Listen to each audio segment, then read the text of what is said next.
오늘 말씀은 디모데전서 6장 6절에서 10절까지의 말씀입니다. 디모데전서 6장 6절부터 10절까지의 말씀. 우리 다 같이 함께 합독하시겠습니다. 그러나 자족하는 마음이 있으면 경건은 큰 이익이 되느니라. 우리가 세상에 아무것도 가지고 온 것이 없음에 또한 아무것도 가지고 가지 못하리니 우리가 먹을 것과 입을 것이 있은즉 족한 줄로 알 것이니라. 부하려 하는 자들은 시험과 올무와 여러 가지 어리석고 해로운 욕심에 떨어지나니 곧 사람으로 파멸과 멸망에 빠지게 하는 것이라. 돈을 사랑함이 일만 악의 뿌리가 되나니 이것을 탐내는 자들은 미혹을 받아 마음에서 떠나 많은 근심으로써 자기를 찔렀도다. 아멘. 할렐루야.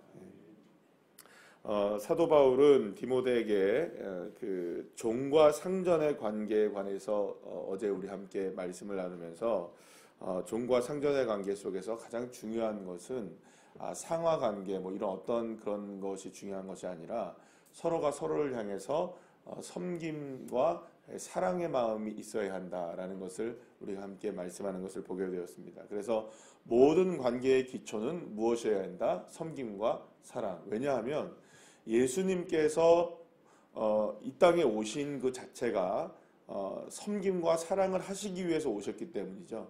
그리고 그 섬김과 사랑으로 인하여서 하나님과 원수되었던 우리들이 이제 하나님의 무엇이 되었습니까? 자녀가 되는 권세를 누리게 되었죠. 그래서 이제는 모든 관계가 섬김과 사랑의 관계로 재설정되어지게 되는, 그래서 심지어는 종과 상전의 관계들도 모두가 다 어떤 관계로 되어야 되느냐, 섬김과 사랑의 관계가 되어야 한다. 그러지 못할 경우에는 이제 문제가 생기기 시작하는 것이죠. 자, 그런데 오늘 보면 6절 말씀부터 오늘 그 10절 말씀까지 보면 갑자기 상전과 뭐 종의 관계 뭐 이런 걸 얘기하다가 갑자기 갑자기 뭐 자족해야 된다 얘기하시면서 10절 말씀에 보면 돈을 사랑하는 것이 일만하게 뿌리다라는 이야기로, 경제적인 문제의 이야기로 갑자기 주제가 옮겨집니다. 관계의 문제가 왜 갑자기 경제적 문제로 옮겨지냐, 이런 것을 우리가 생각해 볼 때 조금 이해하지 못할 수도 있습니다. 갑자기 이제 뭐 물질적인 것으로 갑자기 얘기해요.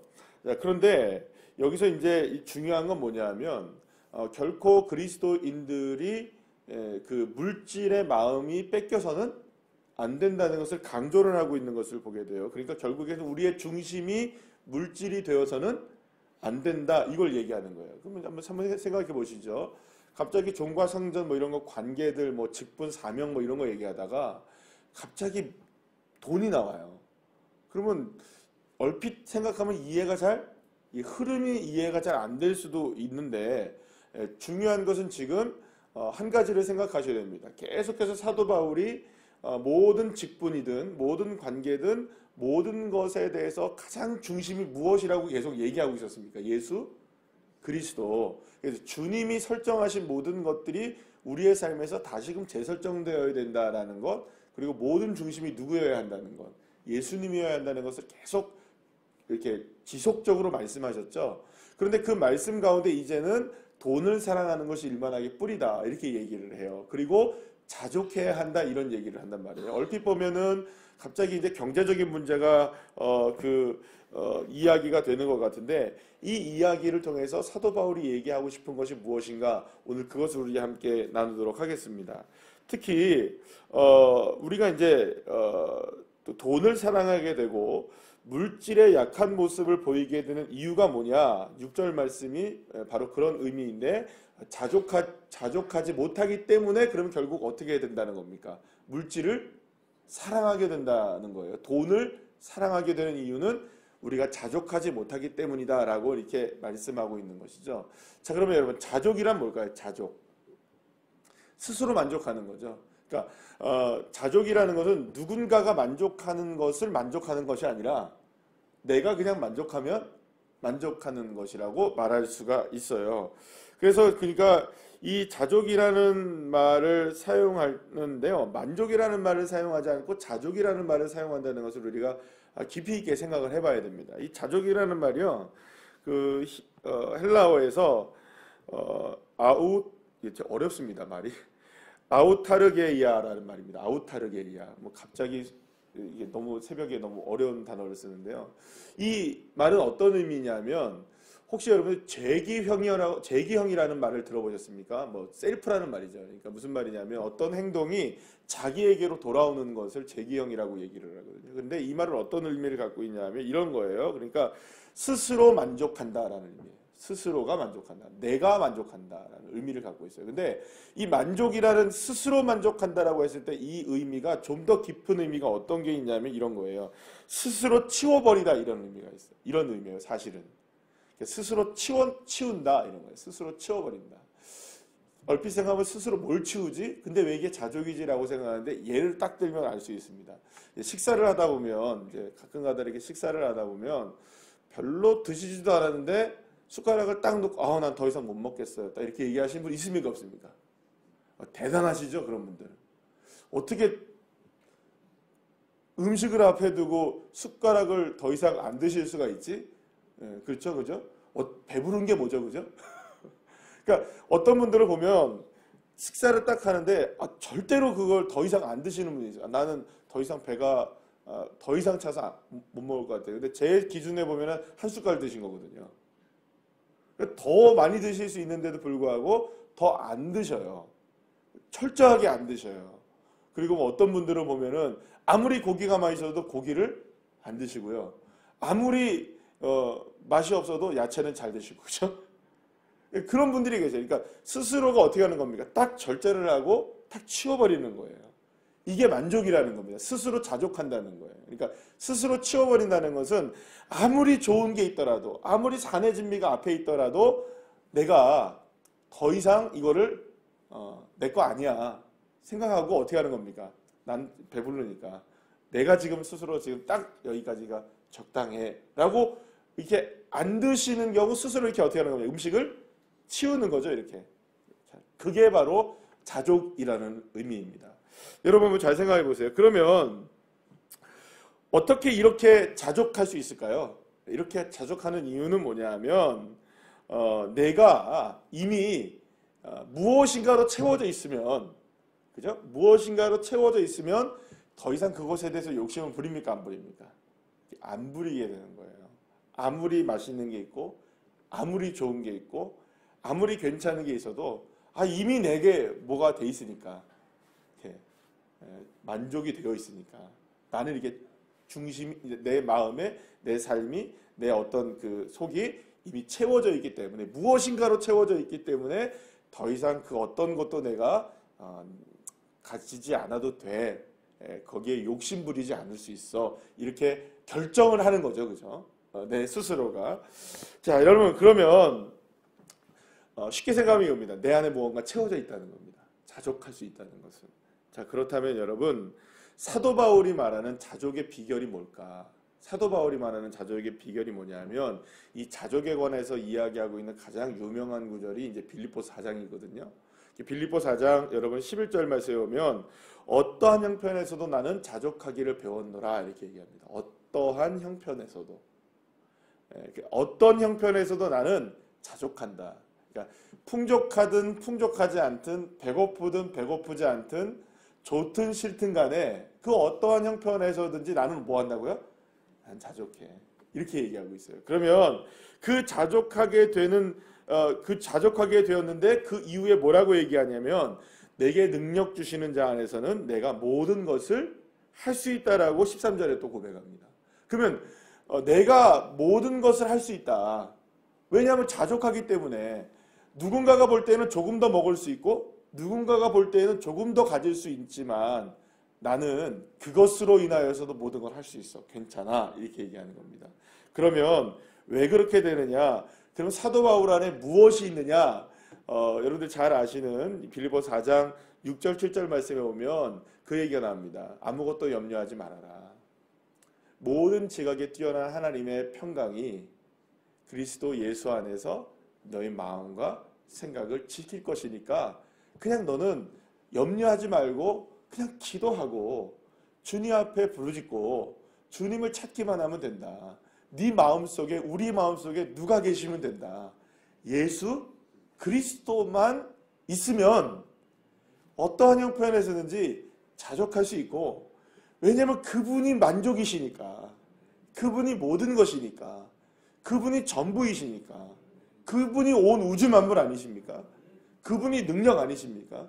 예수님이 모든 것이 아닌 것입니까? 여러분? 모든 것이잖아요.